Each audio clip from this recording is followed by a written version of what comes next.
Hey, what's going on, everybody? Today is September 9th, 2024. You're listening and watching the Daily AI Show live. And today we are talking about a really cool idea about how jobs are changing and how we want to talk with our children, not only our children, but people who are moving into maybe the job world, coming out of maybe schooling, also people who are changing careers, and just having a different conversation about what does it mean, definitely in the age of AI, to talk about if you were to tell a child, like, what do you want to be when you grow up? And that's really where this starts from. We're going to get into all of it. Before we do that, let me tell you who we have here, because this is going to be a fun conversation. We have Junmi, Beth, Carl, Andy, and I'm Brian. And I actually think here, I want to kind of jump to Carl. And here's the reason why, Carl, not to put you on the spot, but actually, when I was looking at places around the world that not necessarily about job, but like quality of life versus necessarily it being about the job. I knew a couple of places in Germany because I know people who live there, but Canada, as well as like Calgary, Ottawa, came up on lists for me over and over again. So I kind of want to maybe start with you because you're on this particular stage, you're the lone non-American. Everybody else here lives in the US, but you don't. So I'm just curious to get your outside perspective. From a Canadian perspective, do you see a difference from, like, what the US culture is? We do identify a lot with what our job is, and that plays a large role in society. Do you also see that in Canada, or is there a difference? I think, I was working out a couple of days ago with a friend of mine, and we were talking about, it's not even country by country, it's by region. I think because I live in the West. In the East, because my friend came from the East, the thinking was, hey, you need to, or how he grew up was, you need to work as hard as you can, make as much as you can, so then you can retire early and then go and have some fun. I feel there's not everybody, but a sentiment in the West, because I think maybe it's weather, just we have mountains, we have things to do. It's like, well, why don't we work hard, but we also play hard too? We love going outside. Why not take advantage of the mountains, the weather, and so on, right? In the East, like, let's say you have a cottage, but you only have the cottage, and there's only so many places you can go, versus the West. It's like, it's regional too. So what really got me thinking about this ties back to, I saw something from Simon Sinek, and it really resonated with me, because he was mentioning how, and for those who don't know Simon Sinek, he has this one video, it's Your Why, and then kind of blew up, and he has another thing called Leaders Eat Last, and so on. But he mentioned how over time, and maybe this doesn't necessarily have to do with AI, but AI is going to be playing a huge part of this, is where he was mentioning in the 50s, you had a job, but your job was just a job. You had your church, your bowling league, and your friends, and they're all separate. So you go to your bowling league, twice a week. You go to church, and you have your friends, and you have your each of those was a community. And then you have your work. You go to work and you come home. I think over time, those individual pieces have melded together. So your community is your work. Your community, your church is your work. Where who you hang out with becomes people at work, and your friends are people at work. So, because think about how much time we spend at work versus how much time we spend at home. So that has melded together, which has led to who you are, who you identify as, is your work. But I think there's a lot of counter thinking right now. It's like, remember, I love this person I follow on TikTok, the Lazy Investor, and he's always railing against corporate and how corporate doesn't care for you at all. But I think we're forgetting that what you do is not who you are. And I think that resonated with Sinead's article, really resonated, because it's like, or her video is, you aren't Brian, the sales, AI salesperson. You aren't Beth, the social Salesforce person.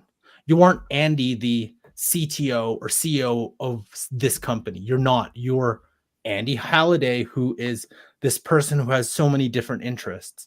And so I think going now, tying it back to AI, if what the expectation is from agents to redefining the workforce itself, maybe it's an opportunity for us to not tie people to what do you want to grow, what do you want to be when you grow up? Well, I want to be an astronaut, I want to be a YouTuber, right? But you're not. Mr. Beast, yes, is a YouTuber, but I bet you he's not. There's layers to that individual. Everybody else has layers to who they are. I just think now we need to, because remember, in every single conversation, usually the conversation starter is, hey, what do you do? Which then ties to, right, oh, I am this. But you're not that. You're your own person who just happens, I think, to do this. And maybe you love it or maybe you hate it, but there's more to an individual than that. Quick follow-up question before we show Sinead's video, because that was the inspiration for today's show, and I have it queued up here in a second. But I'm just curious, Carl, as you were growing up as a child, was it as common for you, let's say in your, just as your preteen, teen era, before you were starting to think seriously maybe about post-high school or that variation? Yeah. But was it really common for you growing up for people to ask you what you wanted to be when you grow up? Did you have aunts and uncles? Did you have friends of parents always asking you that? Did your parents do that? All the time, right? And then, the joke is the Asian parents who are like, you need to become a lawyer, a doctor, an engineer if you really have to, but right, there's a level of it. If you really have to. If you really have to. But that's the level. But I also think too, though, when you say I want to become a firefighter, cool, or I want to become a YouTuber, that's cool. But I'm like, I think we all tie ourselves to that person is only a YouTuber or whoever they are personally. When we watch them, we see them. Oh, that defines them, right? They are always a firefighter from the morning they wake up to the morning from the time they go to bed, but they're not. There's a layer to it. And I think, okay, so Brian, from a sports perspective, I think people get in trouble of this a lot. Whoever you like, whoever your player, and I like to pull out Odell Beckham Jr. He's actually quite active on LinkedIn. When he, football player, all these different teams he's played for, but it's kind of neat following him outside and seeing a little bit, maybe not all, but the different layers that person has. So he's not OBJ, with the catch and that's all he's known for. Is like, well, there's a lot of different layers to that person, but most people, the only thing they see is that or a celebrity. And I think it's dangerous to tie the celebrity to the actual person. And that's why I always I love the saying, never meet your heroes, because you'll always be disappointed. And you're like, yeah, they're human like everybody else with flaws, but we tie that to a dead identity that they are, but they're not. So it's fascinating how that kind of works. Let me pull this real quick, and then let's get everybody in for their comments and thoughts on this whole idea. But this video really quick is where like I said, the idea for this show came up, and we have shared stuff from, and I'm going to ask you guys really quick, because I'm always bad about names and pronunciation. Sinead, who wants to give it to does anybody know exactly how to pronounce her first name? What would you guess, Sinead?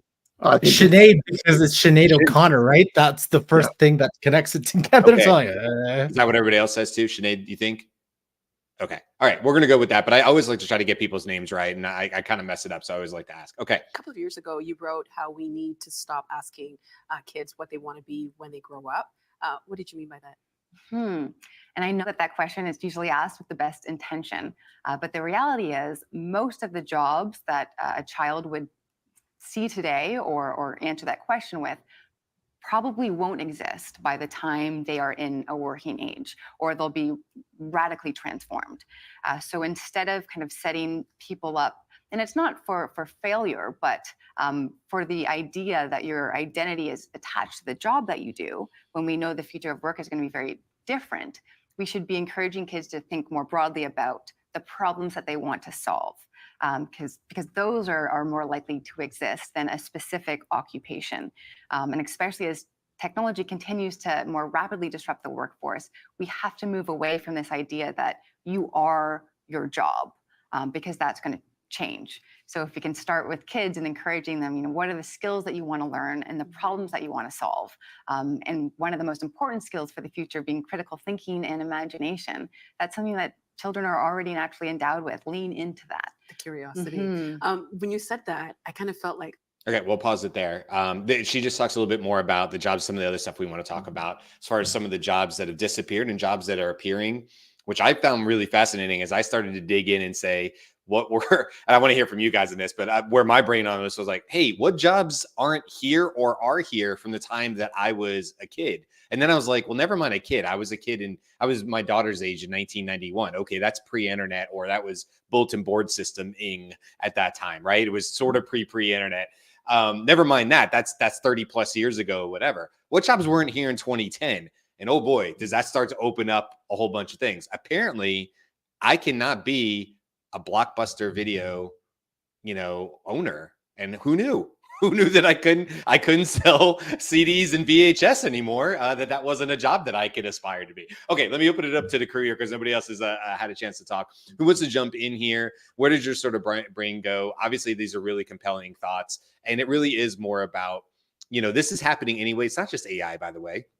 This is happening. This has been happening for decades upon decades. Jobs disappear, jobs reappear. So do we have to have a shift in how we are thinking about jobs and how it applies to our social status and things like that? Who wants to pick it up from there?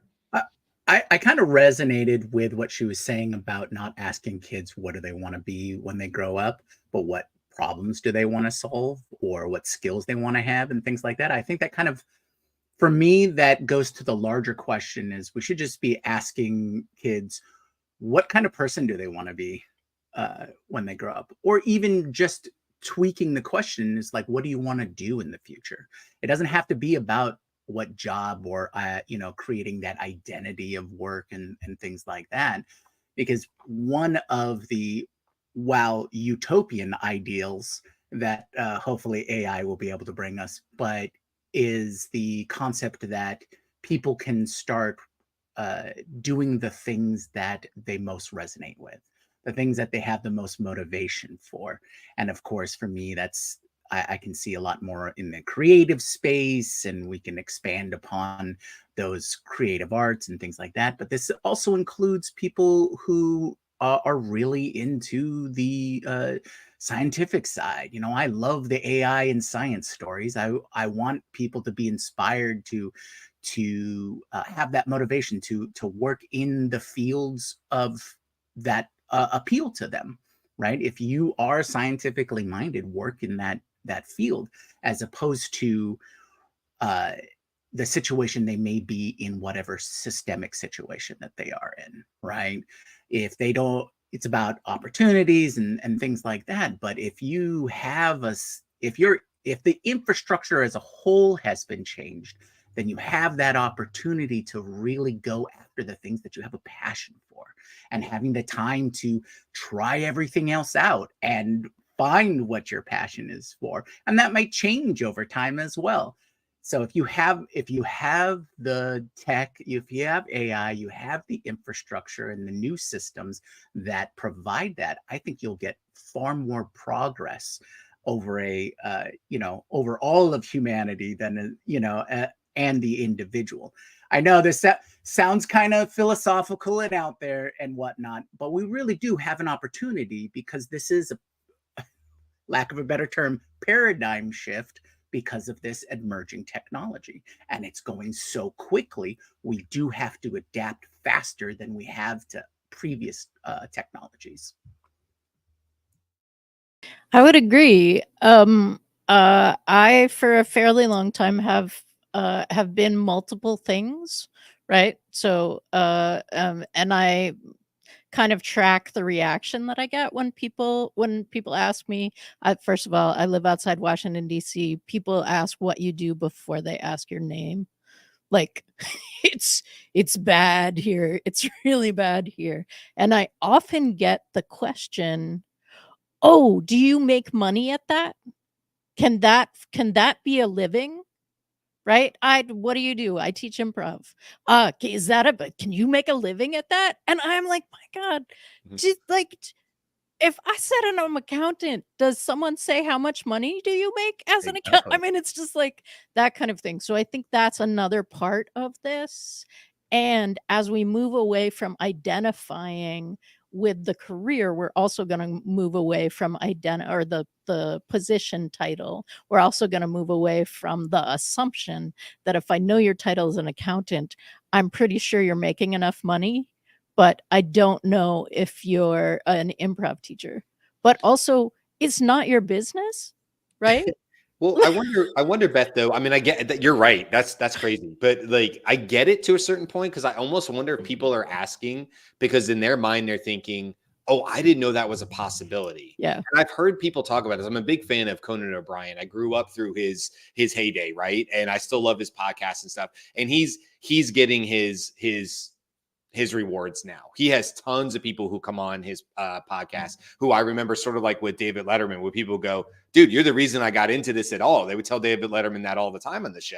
Now people are saying that Conan O'Brien's like 60, somewhere in there. So he has people who quite literally grew up, decided to get into comedy or some sort of entertainment because they saw Conan O'Brien on TV, quite literally being a professional idiot. Yeah, but he would call himself that, not just me, in the best way. And people said, I didn't know you could do that and make money.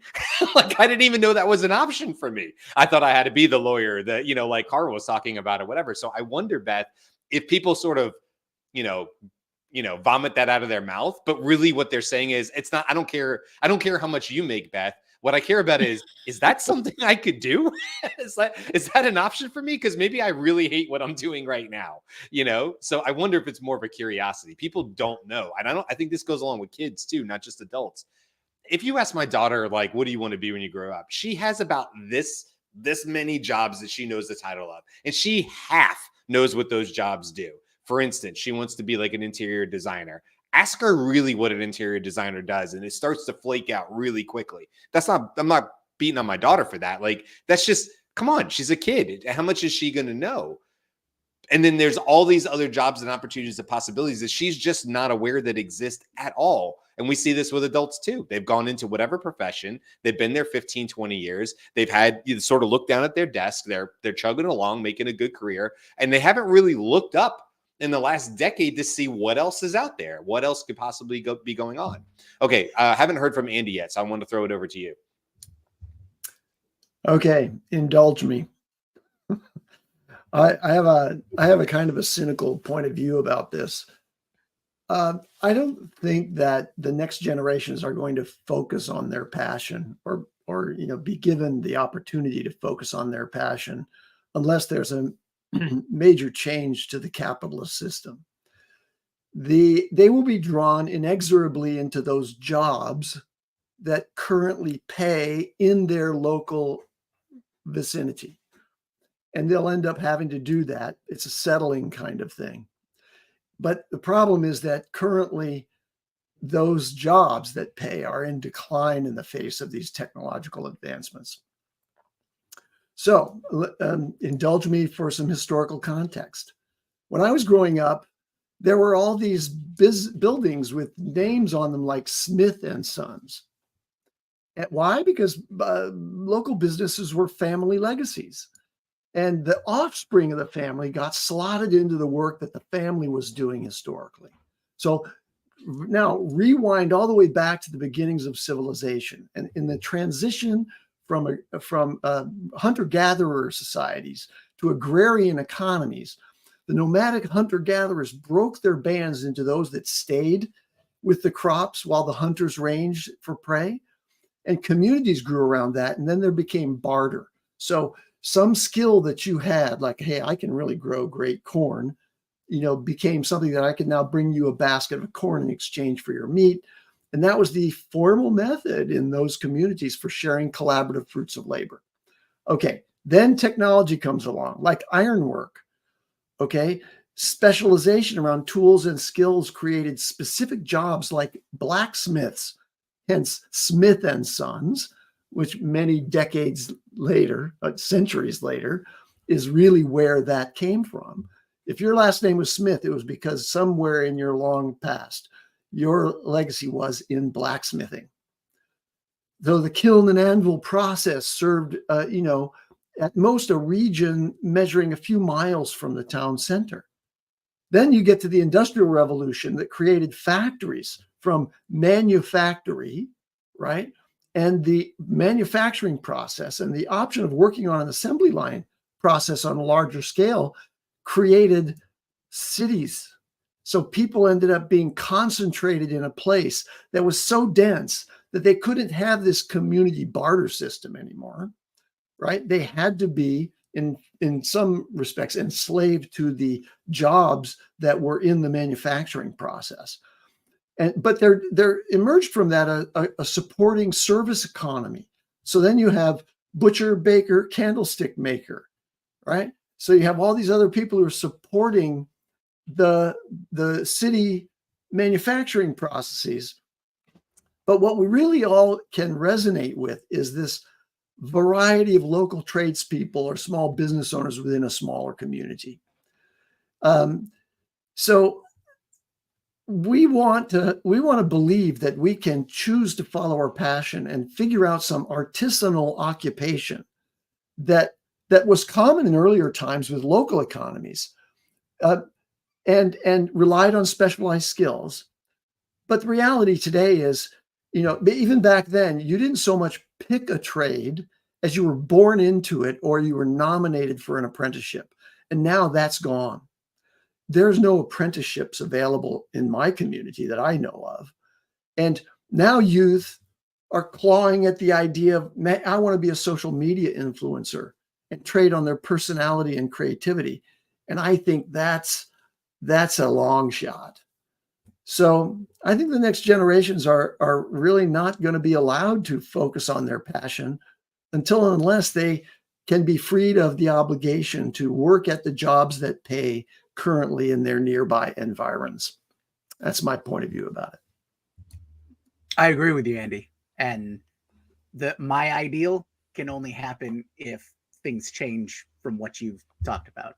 So we have this opportunity. Let's do it. And Brian, I wanted to point out, based on what like you and Beth were talking about, was that when people ask like how much you're making, right, or you can make money at that, they're not really I don't think they're really asking that about the money.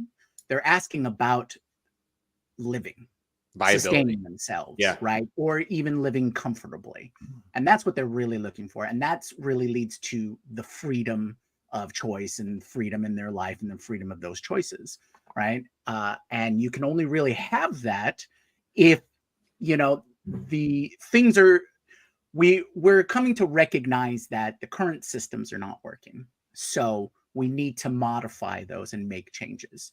I will be the first to admit, I do not have the answers for this. But what I'm seeing here is the opportunity, because of AI and because of this, these technological changes, that we could take advantage of that. We could take advantage of this progression and make those changes. But I will stop soapboxing there. Well, I want to push back a little bit on Andy, I guess, and by virtue proxy you. But I also want to I need my virtual stump to get on here, because you guys know I've certainly talked in this show many times about how I feel about the education system, and I will give you a perfect example of this, of where this is still going wrong and where it needs to change, Jimmy. I think. My daughter, well, we had other people in neighbors and such, but my daughter next year would go into high school. She wants to do things a little bit differently, but other neighbors and so on went and visited a different school.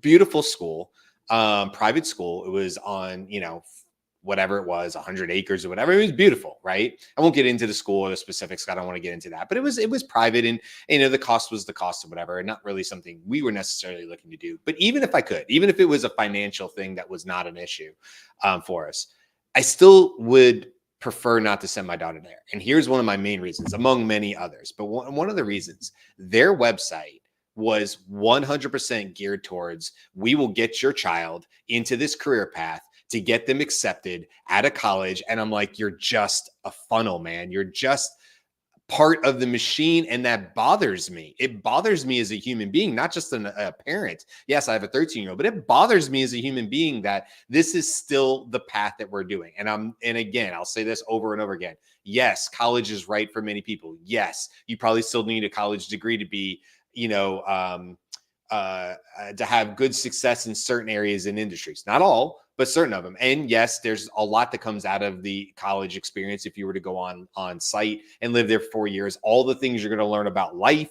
and things that you need to grow as a human. Yes. But to take a kid that's in high school and say, back to your point, Andy, never mind, we will show you the potential of what's out there. We're going to corral you into these same lanes and these same things so that a college loves you and you can pay them $40K a year or more for them to love you and for you to get this degree. So now you feel stuck and you've got this huge weight on you with student debt because you needed it to get this degree. And now you're stuck. Now you're a 21-year-old or a 22-year-old and you're, stuck because you've got this degree that qualifies you for this type of job. And now you have to pay off these loans. And where are you going to stay? Well, hey, I'm only making $40K because, by the way, that's the average coming out of college, $40K in the US, right? So not some high standard of living with a 4-year degree, $42, $45K, depending on where you're going to live around the country. Now I have to stay here because in 2 to 3 years, I might be able to get that up to 60 with good behavior. And I can maybe pay off my loans in 15, 20 years. I'm stuck. Right? So where do we need to fix this? Going back to what you're saying, Andy, and this is my opinion, before college, into high school, middle school, we need to be showing these children more opportunities for things that they can do in real ways they can help and fix and do in the world. And I do think, Andy, that comes back to apprenticeships, even if that's not like old school apprenticeships where you're going to spend 6-8 months and seriously learn a trade. Nothing wrong with that, by the way. That's a fantastic way if you know what you want to do. But how about just opening up the realm of possibility for children? They simply can't know what they don't know. They have ignorance. It's not their fault. They need to be taught. Whose job is that? Us. It's our job to make sure that children and adults know what the opportunities are. And frankly, I think we need to do the same thing for adults because a lot of adults don't know. And what we're going to see, as we know, we lived through the dot-com boom. Dot-com boom, by the way, was my entire college, 96 to 2000. I went to college in the dot-com boom, which is kind of crazy, right? But that just happens to be the case. And we saw it happen then. We saw this change in industry, and we're going to see something orders of magnitude higher than that with AI.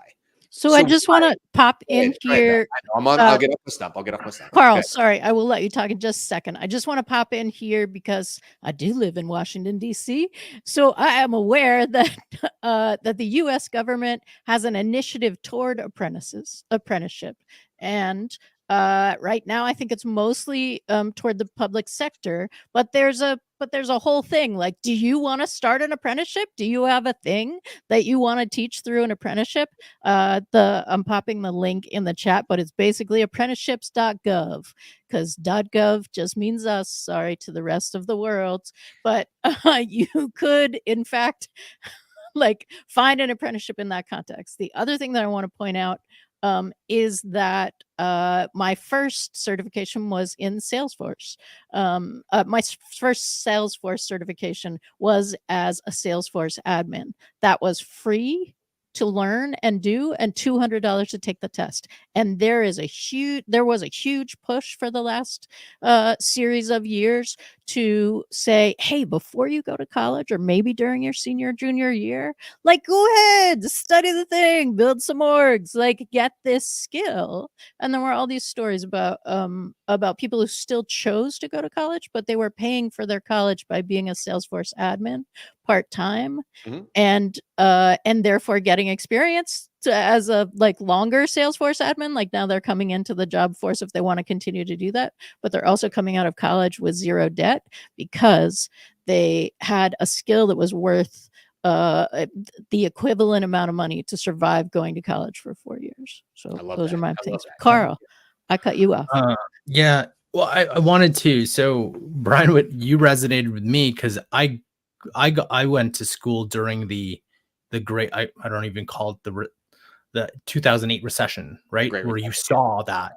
What's funny is a lot of Gen Z that are making their videos and so on, they're recognizing, wait a minute, we've been fed something that is not. I think a lot of more people are open to ideas like, why would I go to something where I can't pay off anything and now I'm right, you're stuck. Like, why did I go to that path? Why did I do this? And the whole point of this is coming from someone who did an undergrad, who did an MBA. This is coming from that. And then I look back, it's like, well, I was fed the same thing that I needed to do this. And hey, why not get this to get more money? But I'm like, do you really you can't take that same path now because everyone is taking that path and you are going to be in debt and you're not going to I guess like if you take all the stats, your average salary could be higher, but that's why I love what AI is, the homework apocalypse that Ethan Mollick was saying. It's like, I love it because like it or not, it's turning everything upside down and it's causing chaos, right? 57, 61% of students are using it. It's like, yeah, you can't teach the same things anymore. You can't make people write papers and do these things because an AI could do it for you. And I don't care. It's like, well, it's not that good. It's like, yeah, give it a year. It's gonna be better and better and better and better and better and better. So you can't tell, like, right? So I think we're missing the point now. I think you can't feed the same path to students. They have to change. They have to start thinking about it. I think we as our generation or generations have to now feed back and say, hey, there's a heavy more emphasis on critical thinking because of deep fakes and so on. But also,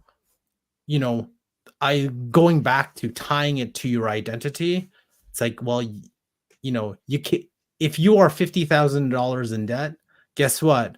You're going to have to take a corporate job. And sure, you may want to rise in the corporate ranks, but you didn't have a choice because you're $50,000, $100,000. You have no choice. You have to go down that to pay something off. But I'm like, but what if you never had to do that? What if you did this path? And it's like, you went into trades, you became a plumber, you made whatever thousands. Like, I don't have any debt. But now you have an opportunity. Hey, with AI, I can maybe pivot a little bit and try this. And maybe I'll be in debt. Maybe only $20,000 in debt, not $100,000 debt, which allows me more flexibility. I think we have to just ensure that our children have that opportunity, that thinking of, hey, with these like all these tools, and whether you want to become a social media influencer or not, you have opportunities that the university path or the college path isn't the only one, and isn't the only one to get you like higher pay or whatnot. There are a lot more opportunities. I've seen a lot more people make this much. Like my business partner never went to college, university, has multiple businesses. So it's like that person was successful without having to go. And he, to this day, he's like, yeah, if I went to school, I would have had to just stick to a path because I wouldn't have seen the opportunities that I could have done. And in your 20s, man, you have time. So you should try all these different paths because if you really need to, you can always go back to university and take that one path. And that comes back to exposure. There has to be exposure. I'm not picking on kids. Look, if kids are on devices or we say, oh, boo-hoo, kids spend too much time, guess whose fault that is? The adults. It's not the kids' fault. Like, it's not. Come on. And we would have done the exact same thing. I had Nintendo. I played Nintendo when I was in the 90s or whatever, and that's what we chose to do at our time. So to be 40 in my 40s and be like, "Hey kids, you're on TikTok too long." Like, yeah, I was on Nintendo too long, unless my mom told me there was a time limit for how long I'd be on Nintendo. But as a teenager or preteen or whatever, I would have chosen to stay on Nintendo for many, many more hours because that's what was fun with my friends. I like going outside and all that. So I think it's the responsibility of this generation. And I 1,000% agree with you, Carl. I grew up in the same way, maybe not with my parents saying you have to do this or that, but because it was so necessary to climb the corporate ladder and do the things for my parents to have a college degree. My mom didn't. My dad got his college degree 2 years before I graduated college. He was well into his aviation career, and he needed it because it was going to be a ceiling for him. And so he got it from Embry-Riddle, and he rose and eventually was a VP and so on and so forth. So from my parents' standpoint, of course, go to college. That's the path to success. But college also costs like 140% less comparatively. So getting back to this show's topic, and I want to make sure we're staying on it, is when you talk to children, you say, what problems do you want to solve? Not what do you want to do? What problems do you solve? I resonate 1,000% with Sinead's video because yes, absolutely. And then the next step after that is not, hey, child, what problems do you want to solve? It's let me or get other people around us from this community to show you ways that you can solve these problems. For me, I became a firefighter because I wanted to help people. I knew selfishly that nothing felt better than helping people. It's not like, oh my God, thank you, you're here, Brian. I'm like, yeah, I'm doing this for me. And I'm glad that it helps you too, but this is for me. And all my Catholic guilt that I had to be brought up with, right? Like, this is for me because I know how good nothing in this world feels as good as helping somebody else, bar none. Do it for free. It's the best, right? And firefighting was a path towards that. So I chose firefighting because I wanted to help people as a profession, not because I wanted to put fires out. That was a great side to it, but that's not why I chose it. And guess when I came up with that idea? 2 years after college. The only thing that saved my butt was that my parents were doing well at that point, and I had zero college debt when I walked out of college. Zero. So guess who could pivot? Me. Guess who? Most kids can't pivot these days, and they have 16 times more debt to deal with than I would have ever had. Yeah, I get hot about this, obviously, but it's such a big deal. Go ahead, Beth. So I think one of the things, like, I would want to encourage us to tweak the question a little bit because we're saddling children with a ton of problems to solve that we had a lot to do with why they're here. So so it's like, hey, look, I did this mess. Which part will you start cleaning up after me? But I do think that it is important to open a conversation. And I have a friend named Liz Lerman, who's an author and choreographer and MacArthur Genius Grant honoree. And she tells of her father driving her around. And like just car trips with her dad, right? And having conversations about, hey, what do you think about that? Right? That looks like a problem somewhere over there. What do you think you could do to fix that? Right? Like, let's have the conversation. Maybe like fix that when you grow up, kind of stuff.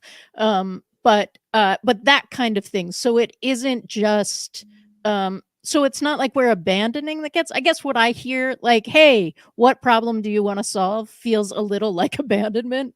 But maybe you're continuing the conversation. Maybe I am projecting conversations that I maybe had with my parents. I get your point. I get what you're saying, just real quick. I get what you're saying, Beth, that it's like it's not what problems that I created, my generation created, would you like to solve for us? I get your point.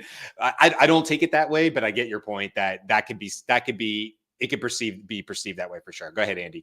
As a parent, I think that the question that Sinead reframes so nicely to like what contribution do you want to make to society in the future, and what are you going to be when you grow up? Underlying all that is, what are you going to end up preparing for that will pay you sufficiently to have a family and support them, right? And that's the rub.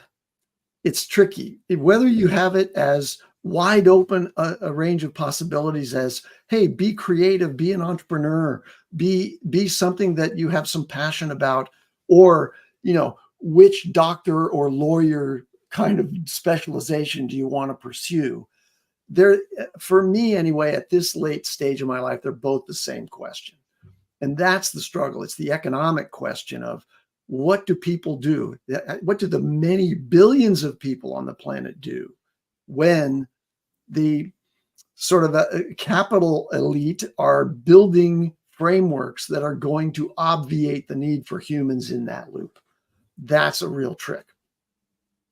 Don't you think, though, Andy, this is my pushback on that. Don't you think, though, if a child or a young adult says, this is what I want to do in my life, and I've accepted that this is not going to pay a lot, but I was brought up and I had good people around me and they said, pursue happiness, right? The pursuit of happiness. And I know that if I live at this standard, the tiny house, the whatever, right? Or whatever the case is, or maybe perhaps you have to move out of the United States for those that live in the United States. Perhaps that's the better move, right? For lower, cost of living in other areas that we know because of the remote economy. That's now something that's possible that wasn't possible in my early childhood at all.